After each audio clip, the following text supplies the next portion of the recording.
Good morning प्यारे विद्यार्थियों, आपका एक बार फिर से फ्यूचर कोचिंग क्लासेस में स्वागत है। आज का सेशन हमारा होने वाला है मौद्रिक नीति पे।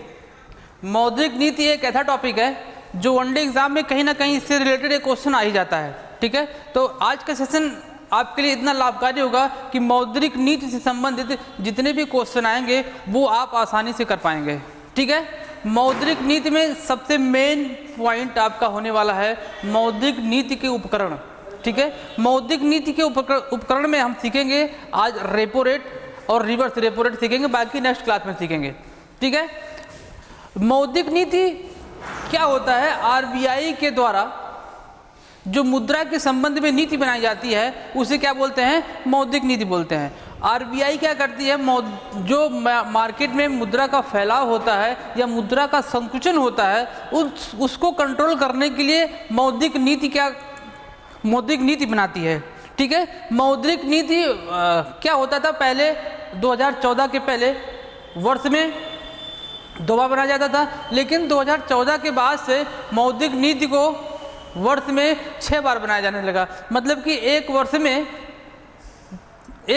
6 बार, और हर 2 महीने में क्या बनेगा? आपका मौद्रिक नीति बनेगा। ठीक है, मौद्रिक नीति सिंपल लैंग्वेज में सीखेंगे। मुद्रा के संबंध में बनाई गई नीति को क्या कहते हैं? मौद्रिक नीति कहते हैं। ठीक है, मौद्रिक नीति, चलिए थोड़ा सा लिखते हैं इसमें। मौद्रिक नीति,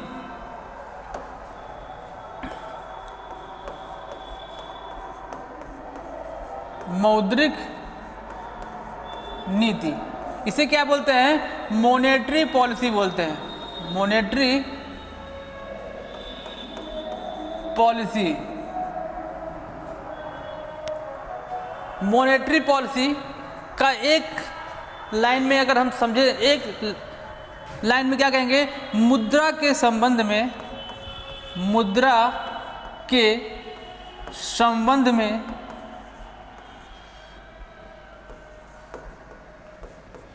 बनाई गई नीति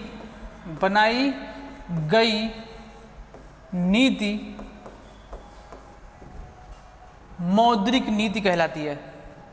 मुद्रा के संबंध में बनाई गई नीति मौद्रिक नीति कहलाती है।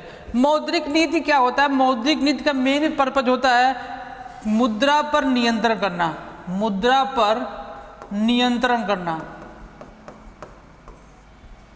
ठीक है, मुद्रा पर नियंत्रण करना। नियंत्रण का मतलब अगर मुद्रा मार्केट में ज़्यादा है तो उसको लेवल में लाना, अगर मुद्रा कम है तो उसको भी क्या करना? उसको भी एक लेवल में लेके आना। मौद्रिक नीति का मेन पर्पस होता है। ठीक है, तो ये बात समझ में आ गई। क्या मुद्रा के संबंध में बनाई गई नीति क्या कहलाती है? मौद्रिक नीति कहलाती है। और कौन बनाता है? आरबीआई बनाता है। और वर्ष में कितनी बार? वर्ष में 6 बार। मतलब हर 2 महीने में क्या बनेगा? आपका मौद्रिक नीति बनेगा। ठीक है, चलिए देखते हैं आगे इसका मेन उद्देश्य क्या होता है। इसका जो उद्देश्य है वो क्या क्या है देखिएगा। अभी तो हमने एक किया मुद्रा पर नियंत्रण करने के लिए, इसका एक उद्देश्य है, लेकिन इसके कई सारे उद्देश्य होते हैं। जैसे पहला मुद्रास्फीति, मुद्रास्फीति और अपस्फीति, मुद्रास्फीति और अपस्फीति।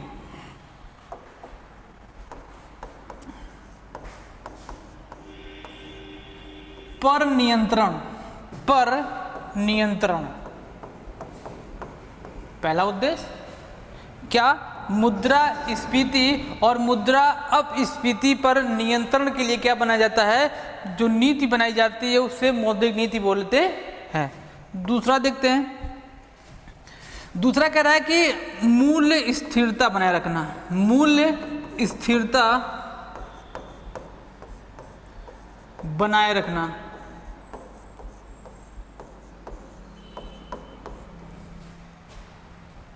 तीसरा आर्थिक समानता। तीसरा क्या आ जाएगा आपका? आर्थिक समानता आ जाएगा। चौथा देखते हैं। चौथा आपका सामाजिक न्याय पर ध्यान देना। सामाजिक न्याय पर ध्यान देना। ठीक है, ये 4 उद्देश्य हुए। मुद्रास्फीति और अपस्फीति पर कंट्रोल करना, मूल्य में स्थिरता बनाए रखना, आर्थिक समानता और सामाजिक न्याय पर बल देना। और क्या है 5वां देखते हैं, आर्थिक स्तर में वृद्धि के लिए,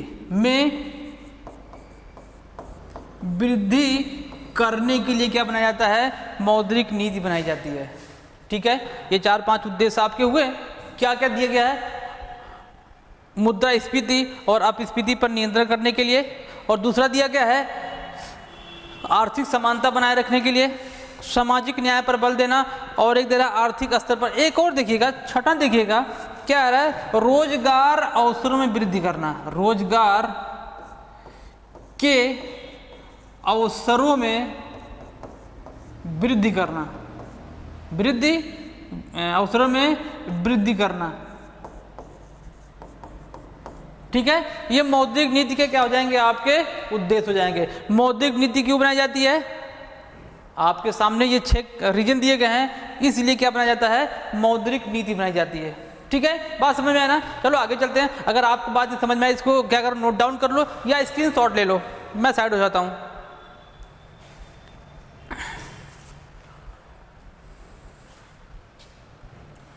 हो गया, चलिए नेक्स्ट मूव करते हैं हम। अब मौद्रिक नीति जो आपका है, मौद्रिक नीति मैंने स्टार्टिंग में आपको बताया कि मौद्रिक नीति जो था पहले वर्ष में 2 बार बनता था, मतलब छमाही बनता था। लेकिन क्या हुआ, 2014 के बाद से मौद्रिक नीति एक साल में 6 बार बनने लगा।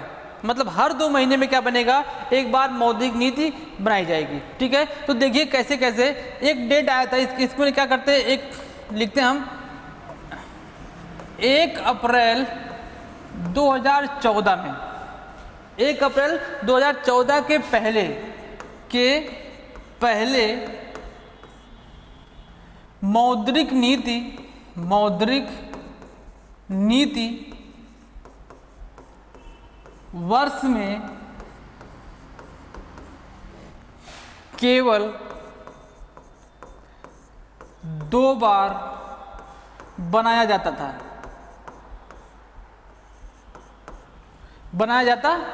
ठीक है, लेकिन इसके बाद 1/4/2014 के बाद एक समिति आई, इसके बाद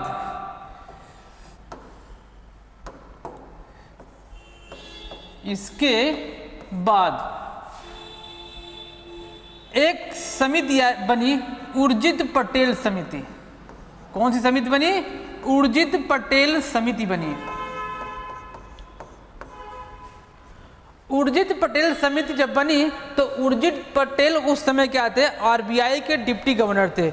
इस समय ये क्या थे, आरबीआई के डिप्टी गवर्नर थे, डिप्टी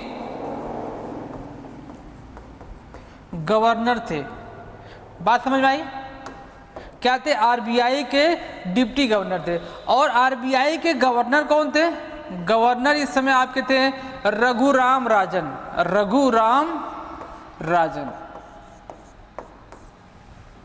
ठीक है, 1 अप्रैल 2014 को क्या हुआ, एक समिति बनी, उर्जित पटेल समिति। और इस समिति की सिफारिश क्या थी, इस समिति की सिफारिश इतना था कि जो वर्ष में आपका मौद्रिक नीति बनता है वो केवल 2 बार बनता है, अब उसको बढ़ाया जाए।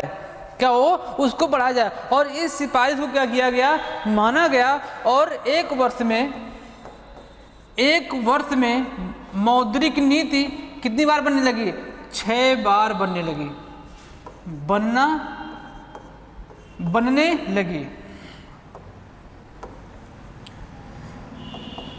6 बार बनने लगी। ठीक है, अब हर 2 महीने में क्या होगा, मौद्रिक नीति बनाया जाएगा।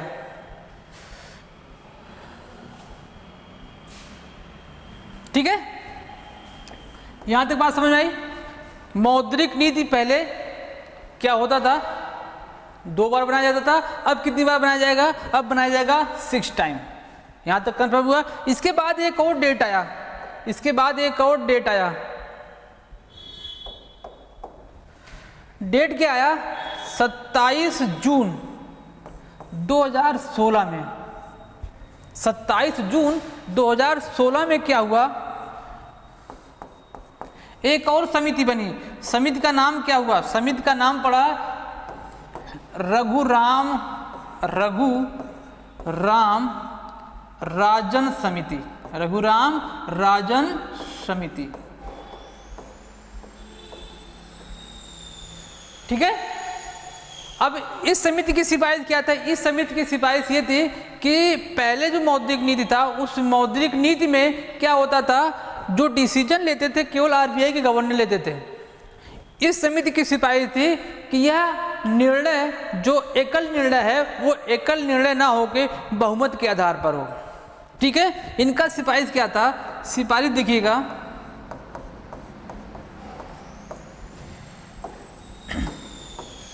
सिफारिश ये था कि निर्णय जो हो बहुमत के आधार पर हो, निर्णय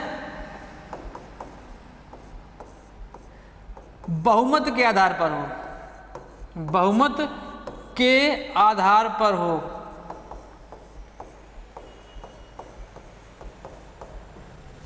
ठीक है, बात समझ आई। रघुराम राजन समिति 27 जून 2016 को डिमांड किया कि जो ये निर्णय लिया जाता है मौद्रिक नीति में वो एकल ना हो कि क्या होना चाहिए, बहुमत होना चाहिए। अब क्या हुआ, इस समय क्या हुआ, इस समय क्या बना, एक कमेटी बनी। 27 जून 2016 को एक कमेटी बनी, मॉनेटरी पॉलिसी कमेटी बनी। ठीक है, मॉनेटरी पॉलिसी कमेटी बनी, मतलब कि इसका फुल फॉर्म होगा मॉनेटरी पॉलिसी कमेटी।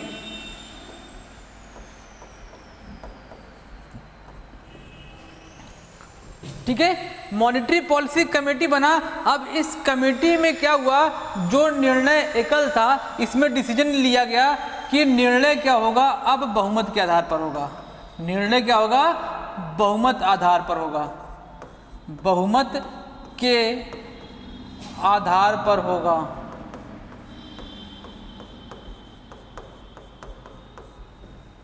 ठीक है, अब मौद्रिक नीति का निर्णय होने लगा बहुमत के आधार पर। यहां तक बात समझ आई। अब नीचे देखते हैं, अब इसमें मेंबर कितने होंगे, मॉनेटरी पॉलिसी कमेटी में मेंबर कितने होते हैं, मेंबर्स इसमें होते हैं 6 मेंबर, इतने इसमें होते हैं 6 मेंबर्स होते हैं। अब ये 6 मेंबर आएंगे कहां से, देखिएगा 6 मेंबर आपके आते कहां से, इसमें से 3 कहां से आएंगे, 3 मेंबर आएंगे आरबीआई से। 3 मेंबर कहां के होंगे, आरबीआई के होंगे, और 3 होंगे सेंट्रल गवर्नमेंट क्या करेगी, अपॉइंट करेगी। सेंट्रल गवर्नमेंट यहां पर इसको सिलेक्ट करेगी। ठीक है, यहां तक कोई दिक्कत नहीं ना। देखिए क्या हुआ, आरबीआई के 3 सदस्य आएंगे और 3 कहां से आएंगे, सेंट्रल गवर्नमेंट उसको क्या करेगी, नियुक्ति करेगी। और आरबीआई के जो 3 सदस्य आएंगे उसमें से पहले कौन होंगे, उसमें से पहले होंगे गवर्नर, और ये क्या होते हैं, मॉनेटरी पॉलिसी के अध्यक्ष भी होते हैं। मॉनेटरी पॉलिसी के अध्यक्ष भी यही होते हैं। ठीक है, दूसरे कौन होंगे, डिप्टी गवर्नर होंगे, डिप्टी गवर्नर होंगे। ठीक है, और तीसरे क्या होंगे, आरबीआई के सीईओ होंगे, आरबीआई के सीईओ होंगे।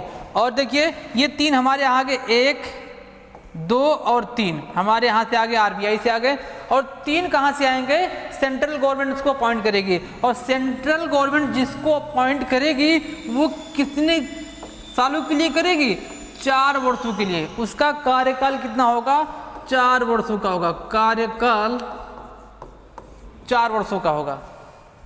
ठीक है, देन और इनका क्या होगा, इनकी पुनः नियुक्ति नहीं की जा सकती है, पुनः नियुक्ति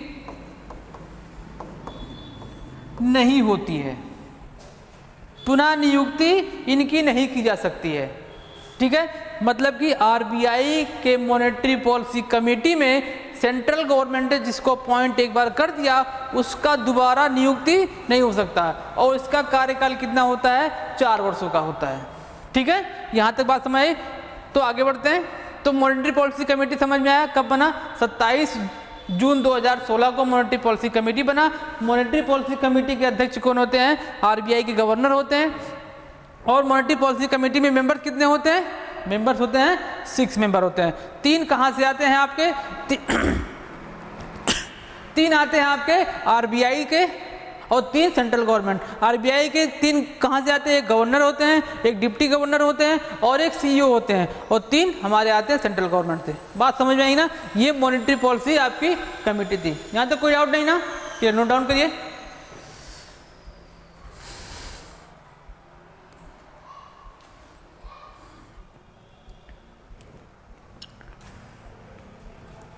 हो गया, चलो नेक्स्ट चलते हैं हम आगे।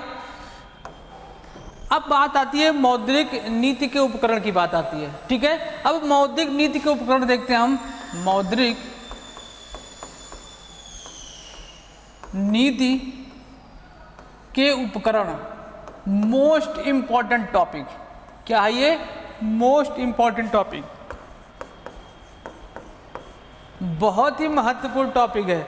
अभी मैंने स्टार्टिंग में बताया था आपको, मुद्रास्फीति और अपस्फीति बताया था कि मौद्रिक नीति का मेन लक्ष्य होता है कि वो मुद्रा को कंट्रोल करे। मुद्रा का कंट्रोल अपस्फीति और मुद्रास्फीति से रिलेटेड होता है। देखिए कैसे, जब मुद्रा का मार्केट में बहाव ज़्यादा हो जाता है तो उसे मुद्रास्फीति कहते हैं। जब मार्केट में पैसा कम हो जाता है तो उसे मुद्रा अपस्फीति बोलते हैं। ठीक है, अब मुद्रास्फीति में क्या होता है, मुद्रा की वैल्यू क्या हो जाती है, कम हो जाती है, और अपस्फीति में क्या होता है, मुद्रा की वैल्यू ज़्यादा हो जाती है। ठीक है, अब इसको कंट्रोल करने के लिए कुछ उपकरण बताए गए हैं। मौद्रिक नीति में कुछ उपकरण बताए हैं किसके लिए, मुद्रा को कंट्रोल करने के लिए। देखते हैं इसके कौन कौन से उपकरण होते हैं।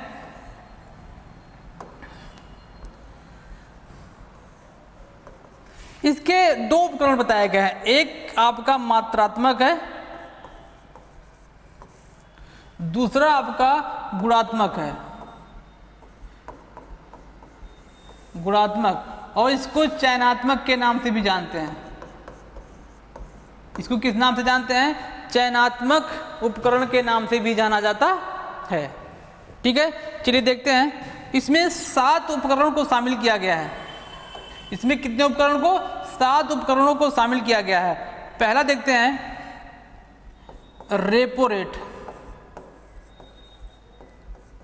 रेपो रेट जिसे हम शॉर्ट फॉर्म में आरआर बोलते हैं। ठीक है, दूसरा देखते हैं reverse repo rate. Reverse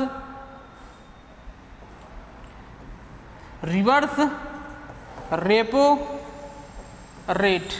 and तीसरा देखते हैं आपका कैश रिजर्व रेशियो। चौथा देखते हैं एसएलआर, जिसे कहते हैं सीआरआर कहते हैं, और चौथा जिसे एसएलआर बोलते हैं स्टैचुरी लिक्विडिटी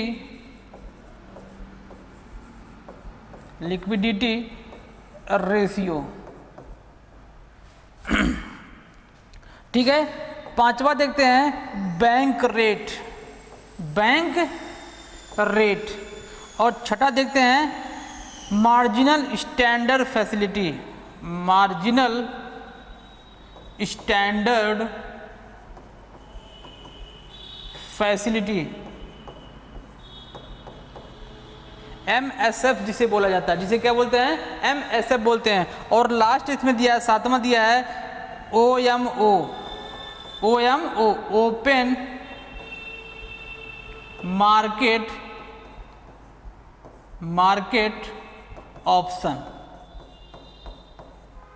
ठीक है, ये आपके क्या बताए गए हैं, 7 उपकरण बताए गए हैं जिससे मुद्रा को क्या किया जाता है, कंट्रोल किया जाता है। और इसमें देखिए 3 बताए गए हैं। इसमें क्या बताए गए, 3। पहला क्या रहा है, क्रेडिट राशनिंग, साख राशनिंग जिसे बोलते हैं। क्या बोलते हैं, साख राशनिंग बोलते हैं। पहला हो गया दूसरा हो गया नैतिक दबाव जिसे बोलते हैं, नैतिक दबाव जिसे बोला जाता है। और तीसरा आपका हो गया प्रत्यक्ष कार्यवाही, प्रत्यक्ष कार्यवाही। ये आपके क्या हो गए, मौद्रिक नीति के उपकरण हो गए। ठीक है, आज का जो सेशन होने वाला है, जो आगे हम कंटिन्यू करेंगे, तो आज हम रेपो रेट और रिवर्स रेपो रेट पे चर्चा करेंगे। बाकी जो आपके दिए गए हैं CRR, SLR और आपका MSF और ये सब दिए गए हैं, जो इसका चर्चा हम नेक्स्ट वीडियो में करेंगे। ठीक है, आज हम केवल रेपो रेट और रिवर्स रेपो रेट पे चर्चा करने वाले हैं। ठीक है, ये इतना इंपॉर्टेंट टॉपिक है रेपो रेट और रिवर्स रेपो रेट, जिससे आपके अंदर एक कंसेप्ट डेवलप हो जाएगा कि हाँ, मार्केट में मुद्रा फैला हुआ है तो उसको कंट्रोल कैसे करना है। ठीक है, आज का सेशन जो होने वाला है बहुत ही महत्वपूर्ण होने वाला है, आप मेरे साथ बने रहिएगा। ठीक है, चलो आगे चलते हैं। आप इसको क्या करिए, स्क्रीनशॉट ले लीजिए, इसको नोट डाउन कर लीजिए। ठीक,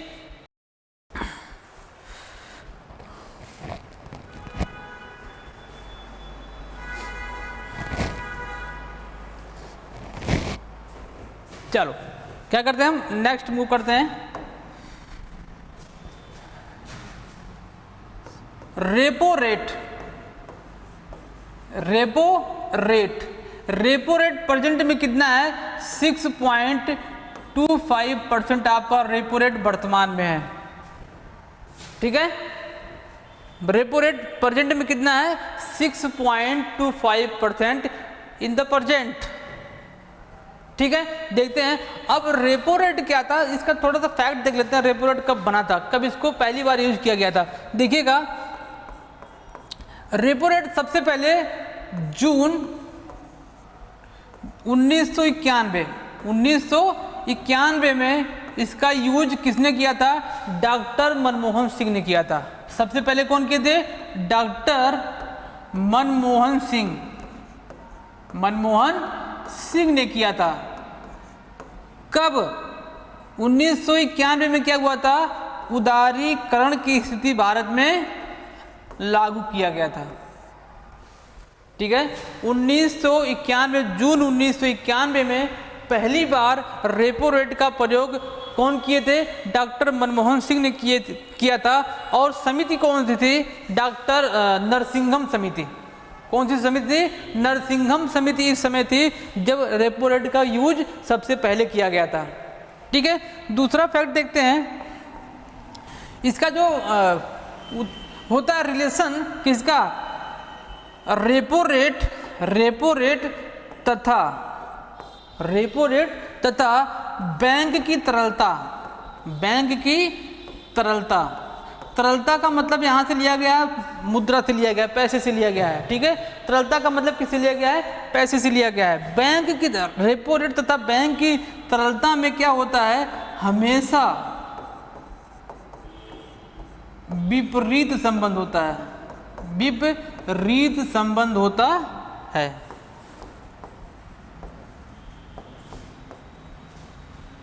ठीक है, रेपो रेट तथा बैंक की तरलता में हमेशा क्या होगा, विपरीत संबंध होगा। जब रेपो रेट बढ़ेगा तो बैंक की तरलता क्या हो जाएगी, कम हो जाएगी। जब रेपो रेट क्या होगा, घटेगा तो बैंक की तरलता क्या हो जाएगी, बढ़ जाएगी। दोनों में क्या है, विपरीत संबंध होता है। अभी हम देखेंगे, पूरा कंसेप्ट देखेंगे। आप इस वीडियो में आज रेपो रेट पढ़ने के बाद आपको दोबारा रेपो रेट कभी रटने या कभी पढ़ने की जरूरत नहीं पड़ने वाली है। ठीक है, और एक चीज देखते हैं, रेपो रेट आपका हमेशा रिवर्स रेपो रेट से क्या होगा, ज़्यादा होगा। हमेशा रेपो रेट आपका रिवर्स रेपो रेट से हमेशा क्या होता है, कुछ ना कुछ ज़्यादा ही होता है। ये आपके क्या है, रेपो रेट के कुछ बेसिक पॉइंट हैं। पहली बार रेपो रेट को उदारीकरण की स्थिति में प्रयोग किया गया था डॉक्टर मनमोहन सिंह। और रेपो रेट और बैंक की तरलता में क्या होता है, विपरीत संबंध होता है। और रेपो रेट हमेशा क्या होगा, रिवर्स रेपो रेट से क्या होगा, कुछ ना कुछ ज़्यादा होगा। ठीक है, चलो इसका प्रभाव देखते हैं। क्या करते हैं, इसका प्रभाव देखते हैं।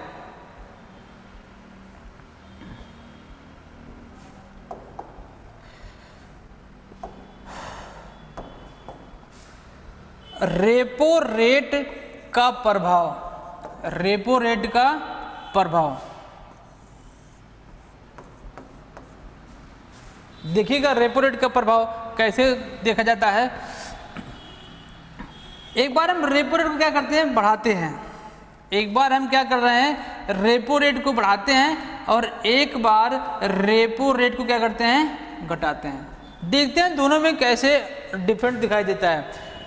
रेपो रेट, एक चीज़ और पहले मैं कॉन्सेप्ट समझा दूँ रेपो रेट को। इसको समझाने से पहले मैं एक कॉन्सेप्ट समझाता हूँ आपको, ठीक है। रेपो रेट होता क्या मैंने आपको बताया नहीं। रेपो रेट, उससे पहले रेपो रेट का प्रभाव बताने से पहले मैं क्या कर दूँ आपको, रेपो रेट का होता क्या है वो बताता हूँ, ठीक है। देखिए ये आपका कौन सा है, ये आरबीआई है, क्या ये आरबीआई है, और ये आपका बैंक है, और ये बैंक के कस्टमर हैं, ठीक है। कौन से बैंक होंगे, वह बैंक जो आरबीआई एक्ट 1934 की सूची 2 में सम्मिलित होगा, उस बैंक की बात होगी, ठीक है। मतलब कि कौन सी बैंक, अनुसूचित बैंक की बात होने वाली है, ठीक है। जब आरबीआई के द्वारा किसको, बैंकों को लोन दिया जाता है, किसके लिए, शॉर्ट टर्म की आवश्यकताओं को पूरा करने के लिए।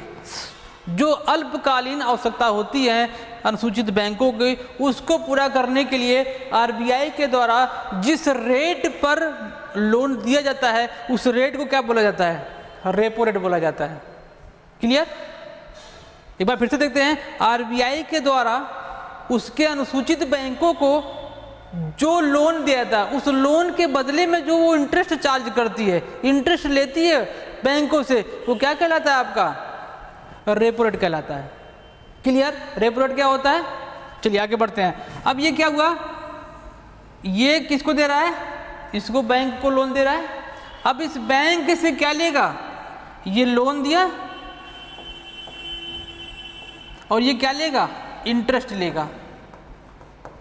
इंटरेस्ट ले रहा है और लोन दे रहा है। अब जो इसी इंटरेस्ट को क्या कहते हैं, रेपो रेट कहते हैं। क्लियर। अब इसके प्रभाव को देखते हैं। अब इसके क्या करते हैं, रेपो रेट के प्रभाव को देखते हैं। रेपो रेट का प्रभाव मार्केट पे कैसे पड़ता है, इसका प्रभाव। अगर आरबीआई इसको बढ़ा दे और घटा दे तो मार्केट पे क्या इफेक्ट पड़ेगा, चलिए देखते हैं। क्या हुआ, ठीक है।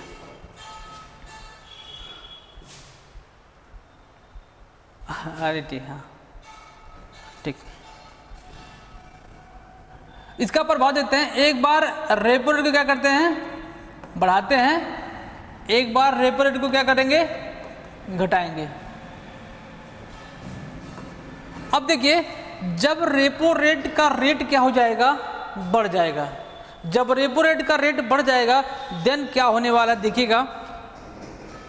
अगर रेपो रेट बढ़ा दिया गया, आरबीआई क्या करने लगी, इंटरेस्ट ज़्यादा क्या करने लगी, देने लगी, तो बैंक क्या करेंगे, देखिएगा, बैंक के पास तरलता क्या हो जाएगी, कम हो जाएगी। क्यों, क्योंकि बैंक आरबीआई से लोन लेगा नहीं। क्यों नहीं लेगा, क्योंकि उसको ज़्यादा रेट पेमेंट करना पड़ेगा, इसलिए बैंक से वो लोन, आरबीआई से लोन लेना पसंद नहीं करेंगे। तो अगर लोन लेंगे नहीं तो बैंक के पास तरलता, मुद्रा रहेगी नहीं, तो मुद्रा क्या बोलते हैं, तरलता बोलते हैं। मैंने बताया था ना अभी, रेपो रेट और बैंक की तरलता में हमेशा क्या होता है, विपरीत संबंध होता है। देखिएगा, ये यहाँ पर बढ़ा तो ये यहाँ पर क्या हो गया, घट गया, विपरीत संबंध हुआ ना। आगे देखते हैं, अगर बैंक के पास तरलता है नहीं, पैसा है नहीं, तो क्या वो लोन देगी, लोन क्या हो जाएगा, महंगा। कम पैसा रहेगा तो बैंक क्या करेगी, लोन ज़्यादा इंटरेस्ट चार्ज करेगी, लोन पे ज़्यादा इंटरेस्ट चार्ज करेगी, तो लोन देने की क्षमता क्या हो जाएगी, यहाँ पर कम हो जाएगी। मतलब कि ऋण देने की क्षमता कम हो जाएगी। जब लोन नहीं दिया जा रहा है तो मार्केट में पैसा होगा नहीं, लोगों के पास पैसा कम हो जाएगा। लोगों के पास जब पैसा कम हो गया तो लोगों का डिमांड भी कम हो जाएगा। ठीक है। जब डिमांड धीरे धीरे एक आदमी, दो आदमी, तीन, ऐसे करते करते करते करते क्या हो जाएगा, समग्र मांग में क्या हो जाएगी, कमी आ जाएगी। पूरे बाजार में डिमांड कम हो जाएगा। पूरे बाजार में डिमांड क्या हो गया, कम हो गया। अब डिमांड कम हो गया तो कंपनियां, फैक्ट्रियां जो सब हैं वो प्रोडक्शन करेंगी नहीं, करने वाली हैं। अगर प्रोडक्शन नहीं करेंगे तो कर्मचारियों का काम क्या है, वहां पर कोई काम नहीं। कंपनियां क्या करेंगी, कर्मचारियों की छटनी करना शुरू कर देंगी, और छटनी जहां पर शुरू हुआ तो क्या हो जाएगा, बेरोजगारी बढ़ जाएगी। बेरोजगारी क्या हुई, बढ़ गई। बेरोजगारी बढ़ी ना, कैसे, जब प्रोडक्शन होगा नहीं, प्रोडक्शन नहीं होगा तो कर्मचारी का कोई काम होगा नहीं, तो कंपनी कहेगी जाइए भैया, अब हम, जब हमारे प्रोडक्शन बढ़ेगा, जब हम प्रोडक्शन करना शुरू करेंगे तो हम आपको दोबारा बुलाएंगे, तब तक आप क्या करिए, घर पर आराम करिए। और क्या हो जाएगी, लोगों को काम मिलना बंद हो जाएगा और बेरोजगारी क्या हो जाएगी, बढ़ती चली जाएगी। और अंत में धीरे धीरे क्या आ जाएगा, मुद्रा संकुचन आ जाएगा। मुद्रा संकुचन आ जाएगा। प्रभाव देखिए क्या हुआ, जब रेपो रेट को बढ़ाने से ये इतना प्रभाव मार्केट में कैसा हो रहा है, तरलता कम हुई, लोन देने की क्षमता कम हुई, समग्र मांग कम हुआ, बेरोजगारी बढ़ी, और क्या हुआ, अंत में मुद्रा संकुचन हो गया। क्लियर। अब एक बार इसको क्या करते हैं, घटा के देखते हैं क्या होता है। जब घटाएंगे, आरबीआई ने क्या किया, रेपो रेट को घटा दिया। अब रेपो रेट पे घटा दिया तो बैंक ने कहा कि हमको सस्ते इंटरेस्ट पर लोन मिल रहा है, तो क्या करेगा, वहां से लोन लेना पसंद करेगा, आरबीआई से क्या करेगा, लोन लेगा। अगर लोन लेगा तो बैंकों के पास पैसा आ जाएगा, और पैसा आ गया तो इसका मतलब क्या हो जाएगा, तरलता बढ़ जाएगी। और जब इसके पास पैसा आ जाएगा तो लोन भी देगा, लोगों को सस्ते लोन देना शुरू कर देगा। उसको जब सस्ता लोन प्राप्त हो रहा है तो सस्ता लोन लोगों को भी देगा, तो क्या हो जाएगा, इससे लोन देने की, क्या, ऋण देने की क्षमता, ऋण देने की क्षमता में क्या हो जाएगी, वृद्धि हो जाएगी। ये भी बढ़ गया। ठीक है। अगर लोन दिया जा रहा है तो लोगों के पास पैसा क्या हो रहा है, पैसे का फैलाव हो रहा है, और पैसे के फैलाव में क्या होगा, लोग सामान मांगना शुरू करेंगे, और मांग क्या हो जाएगा, समग्र मांग धीरे धीरे क्या हो जाएगा, समग्र मांग भी बढ़ जाएगा। क्लियर। लोन देने की क्षमता बढ़ते ही क्या हो जाएगी, लोगों का डिमांड बढ़ जाएगा। अरे भाई, जब लोगों का डिमांड बढ़ा तो प्रोडक्शन भी बढ़ेगा, तो जो यहाँ पर बेरोजगारी बढ़ी थी वो धीरे धीरे क्या हो जाएगी, लोगों को काम मिलना शुरू हो जाएगा, धीरे धीरे बेरोजगारी क्या हो जाएगी, एकदम से खत्म हो जाएगी। और बेरोजगारी, यहाँ पर बेरोजगारी भी क्या हो जाएगी, कम हो जाएगी। ठीक है। और अंत में जाके क्या हो जाएगा, मुद्रा का प्रसार हो जाएगा, मुद्रा का फैलाव हो जाएगा। बात समझ में आई। ये किसका कॉन्सेप्ट है, रेपो रेट का कॉन्सेप्ट है। जब रेपो रेट बढ़ाया जाता है या रेपो रेट घटाया जाता है तो मार्केट पे इसका प्रभाव क्या पड़ता है, आपके सामने ये रहा। ठीक है। अब इसे मैं एक क्वेश्चन बनाता हूँ, आपसे पेपर में क्वेश्चन कैसे पूछेगा, अगर पूछता है कि मार्केट में मुद्रा संकुचन की स्थिति है, पहले से वर्तमान में क्या है, मुद्रा संकुचन की स्थिति है, तो रेपो रेट में क्या करें कि मुद्रा फैलाव हो जाए। अंत वाला देखिए, मुद्रा फैलाव आने के लिए रेपो रेट में क्या कर देंगे, कमी कर देंगे, तो क्या हो जाएगा, मुद्रा धीरे धीरे फैला हो जाएगा। सेम क्वेश्चन, एक और क्वेश्चन बनाता हूं, मुद्रा संकुचन स्थिति लाने के लिए, पहला क्वेश्चन क्या था, मुद्रा संकुचन की स्थिति है तो रेपो रेट में क्या किया जाए, रेपो रेट को क्या कर दो, घटा दो। लेकिन अगर मुद्रा संकुचन की स्थिति लाना है तो क्या करेंगे, रेपो रेट को क्या कर दो, बढ़ा दो। अगर मार्केट में पैसा ज्यादा है उसको कम करना है तो रेपो रेट को बढ़ा दो, अगर मार्केट में पैसा कम है उसको बढ़ाना है तो रेपो रेट को क्या कर दो, घटा दो। बात समझ में आई। ठीक है। अगर बात समझ में आई तो हम क्या करते हैं, रिवर्स रेपो रेट पे चलते हैं। ठीक है। चलिए नेक्स्ट करते हैं रिवर्स रेपो रेट।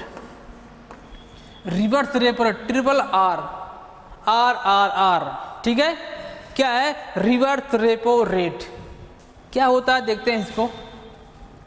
अब ये दोबारा कौन सी आ गई, आरबीआई भैया आ गए, और ये कौन से भैया आ गए, बैंक भैया आ गए। ठीक है। और बैंक के कौन से प्यारे प्यारे कस्टमर आ गए। ठीक है। कौन आए? आरबीआई भैया, आरबीआई भैया के बैंक भैया और बैंक भैया के प्यारे प्यारे कस्टमर। कंफर्म? अब रेपो रेट में क्या था? आरबीआई के द्वारा बैंक को लोन दिया जा रहा था। अब क्या करेगी? आरबीआई बैंकों से पैसा लेना शुरू कर देगी। अब आरबीआई क्या कर रही है? किससे पैसा ले रही है? बैंक से पैसा ले रही है। ठीक है, किससे पैसा ले रही है? बैंक से पैसा ले रही है। और पैसा अगर लेगी तो उसके बदले में उसको इंटरेस्ट भी तो देगी। तो उस इंटरेस्ट को क्या बोलते हैं? रिवर्स रेपो रेट बोलते हैं। ये क्या हो गया? आपका लोन हो गया। लोन कौन दे रहा है? अब बैंक किसको पैसा दे रहा है? आरबीआई को दे रहा है। अब आरबीआई उस पर क्या करेगा? इंटरेस्ट देगा उसको। अब उसी इंटरेस्ट को क्या बोला जाता है? रिवर्स रेपो रेट बोला जाता है। ठीक है, देखो एक चीज मैं भूल गया, रेपो रेट क्या होता है? रेपो रेट का मेन काम क्या होता है? उसकी तरलता में वृद्धि करना होता है। ठीक है, यहां मैं लिख देता हूं, रेपो रेट का मेन उद्देश्य क्या होता है? मेन उद्देश्य, रेपो रेट का मेन उद्देश्य होता है तरलता में वृद्धि करना। तरलता में वृद्धि करना। इसका जो आपसे अगर क्वेश्चन पूछे रेपो रेट का मेन पर्पस क्या है, तो उसकी तरलता में क्या करना है? वृद्धि करना है। ठीक है, नेक्स्ट चलते हैं, आप आगे चलते हैं। तो रिवर्स रेपो रेट क्या हुआ? अब जो आरबीआई बैंकों से पैसा ले रही है उसके बदले में जो उसको इंटरेस्ट दे रही है उसे क्या बोलते हैं? रिवर्स रेपो रेट बोलते हैं। ठीक है, इसका मेन पर्पस क्या होता है? तरलता में कमी करना। इसका मेन पर्पस क्या होता है? देखिएगा, उद्देश्य इसका क्या है? उद्देश्य है तरलता में कमी करना। ठीक है, रिवर्स रेपो रेट का मेन उद्देश्य तरलता में कमी करना और रेपो रेट का मेन उद्देश्य क्या होता है? तरलता में वृद्धि करना। ठीक है, चलो अब इसका प्रभाव देखते हैं। हम क्या देखने वाले हैं? इसका प्रभाव।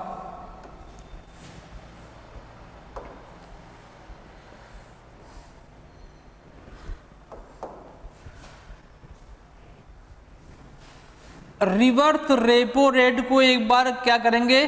बढ़ाएंगे और रिवर्स रेपो रेट को एक बार क्या करेंगे? घटाएंगे।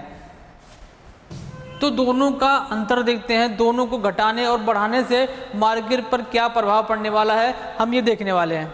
चलिए, रिवर्स रेपो रेट को क्या कर देंगे? इसका भी संबंध क्या होता है? विपरीत होता है। रेपो रेट की तरह भी इसका भी संबंध क्या होता है? विपरीत होता है। किससे? बैंकों की तरलता से। बैंकों की तरलता और रिवर्स रेपो रेट और रेपो रेट में क्या होता है? विपरीत संबंध होता है। ठीक है, देखिएगा, जब रेपो रेट क्या कर दिया जाएगा? बढ़ा दिया जाएगा। बढ़ा दिया गया ना। अगर रेपो रेट बढ़ा दिया गया तो ये बैंक भाई साहब हैं, अगर इनको आरबीआई के पास पैसा जमा करना है, किसको दे रहे हैं? आरबीआई को दे रहे हैं। आरबीआई के पास अगर पैसा जमा कर रहे हैं, उनको अच्छा रेट मिल रहा है, तो कस्टमर को क्यों देंगे? यहाँ पर कस्टमर को तो देंगे नहीं, क्योंकि यहाँ पे पैसा इनका क्या है? फुल्ली सिक्योर है। कस्टमर क्या हो सकता है? कभी कभी पैसा उसका डूब भी जाता है, लेकिन आरबीआई के पास पैसा डूबने वाला नहीं है। तो क्या होगा? अब ये इसको अगर रेट हाई मिल रहा है, इंटरेस्ट उसको जो मिल रहा है रिवर्स रेपो रेट उसको हाई मिल रहा है, तो पैसा कहाँ चला जाएगा? आरबीआई के पास चला जाएगा। अगर आरबीआई के पास पैसा चला गया तो बैंक के पास पैसा रह जाएगा? नहीं रह जाएगा। तरलता क्या हो जाएगी? कम हो जाएगी। ठीक है, तरलता क्या हुई? कम हुई। अगर इसके पास तरलता कम हुई तो जो क्षमता है किसका? लोन देने की क्षमता क्या है? वो घटेगी कि बढ़ेगी? पैसे नहीं है तो लोन क्या देंगे वो? तो क्या हो जाएगा? वो घट जाएगा। लोन देने की क्षमता क्या हुई? घट गई। अगर लोन देने की क्षमता घटी तो लोगों के पास पैसा रहेगा नहीं, मार्केट में डिमांड करेंगे नहीं, डिमांड करेंगे नहीं तो प्रोडक्शन बढ़ेगा नहीं, प्रोडक्शन बढ़ेगा तो बेरोजगारी बढ़ेगा और बढ़ते बढ़ते अंत में क्या हो जाएगा? देखिएगा, समग्र मांग क्या हुआ? यहाँ पर समग्र मांग में क्या हुई? कमी हुई। और कमी आते ही, मांग में कमी आते ही प्रोडक्शन क्या हो जाएगा? कम हो जाएगा। और प्रोडक्शन कम होते ही बेरोजगारी क्या हो जाएगी? बेरोजगारी बढ़ जाएगी। और बेरोजगारी बढ़ते बढ़ते लास्ट में क्या आ जाएगा? मुद्रा संकुचन की स्थिति आ जाएगी। मुद्रा संकुचन की स्थिति आ जाएगी। ठीक है, अंत में क्या आ गया? मुद्रा संकुचन की स्थिति आ गई। अब इसको देखते, एक बार घटा के देखते हैं। अब जब क्या हुआ? आरबीआई रेट कम दे रही है, इंटरेस्ट रेट कम दे रही है तो बैंक इसको पैसा ना देंगे, किसको देंगे? कस्टमर को देंगे, क्योंकि उसको प्रॉफिट चाहिए। बैंकों का मेन उद्देश्य क्या होता है? लाभ कमाना होता है, तो लाभ जहां मिलेगा वो वहीं जाएगा। अब क्या करेंगे? लोन इनको ना देंगे, किसको देंगे? कस्टमर को देंगे। अब अगर वहां पर नहीं दे रहे हैं तो पैसा उसके पास पड़ा रहेगा कि नहीं पड़ा रहेगा? बैंकों का जो पैसा उनके पास रहेगा, मतलब तरलता में क्या हो जाएगी? वृद्धि हो जाएगी। और तरलता में वृद्धि होते ही लोन देने की क्षमता, क्या? ऋण देने की क्षमता में वृद्धि। पैसा उसके पास ज़्यादा है तो रख के करेगा क्या? कुछ नहीं करेगा, लोगों को लोन दे देगा। क्या कर देगा? लोन दे देगा। लोन देने की क्षमता बढ़ जाएगी। लोन देते ही लोगों का डिमांड बढ़ जाएगा। क्या बढ़ जाएगा? डिमांड। समग्र मांग में क्या हो जाएगी? वृद्धि हो जाएगी। समग्र मांग वृद्धि हो जाएगी, और वृद्धि होते ही प्रोडक्शन बढ़ जाएगा, और प्रोडक्शन बढ़ते ही बेरोजगारी क्या हो जाएगी? खत्म हो जाएगी। धीरे धीरे बेरोजगारी कम हो जाएगी। बेरोजगारी कम हो जाएगी, और अंत में क्या हो जाएगा? मुद्रा फैलाव हो जाएगा। और अंत में क्या हो जाएगा? मुद्रा फैलाव हो जाएगा। ठीक है, तो आज का सेशन ये था कि हम लोगों ने क्या सीखा, मौद्रिक नीति होता क्या है, मौद्रिक नीति में क्या क्या पहले हुआ था, और सबसे मेन टॉपिक मौद्रिक नीति के उपकरण में हमने दो सीखा है, रेपो रेट और रिवर्स रेपो रेट। बाकी जो उपकरण बचे हुए हैं वो नेक्स्ट वीडियो में होने वाला है। तब तक के लिए अगर आपका हमारे वीडियो पसंद आ रहा है तो सब्सक्राइब करिए, सब्सक्राइब के साथ लाइक करिए और शेयर करिए। ठीक है, शेयर सब्सक्राइब लाइक जरूर करिए, भूलिएगा मत। और क्या करते रहिए? मस्त रहिए, व्यस्त रहिए, और हमेशा क्या करते रहिए? पढ़ते रहिए। मिलते हैं नेक्स्ट वीडियो में। जय हिंद।